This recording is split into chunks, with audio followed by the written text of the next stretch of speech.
Welcome to WUH Creator. I hope everyone is doing well. In today's video, we're going to learn how to rename your PC step by step.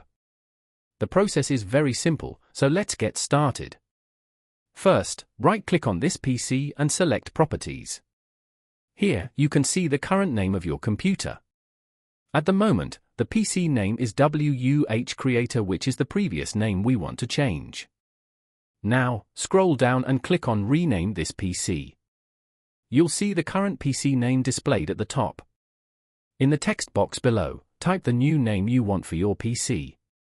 In our case, we are entering WUH. After typing the new name, click on Next. You'll receive a message informing you that the changes will take effect after restarting your computer.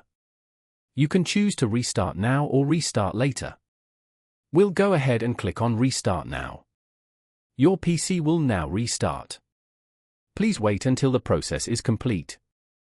Once the system restarts, let's verify the change. Again, right-click on this PC.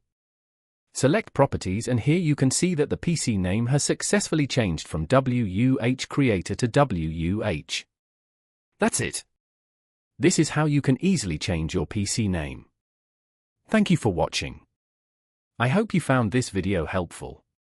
If you did, please like the video, subscribe to the channel and turn on the notification bell so you don't miss any future tutorials.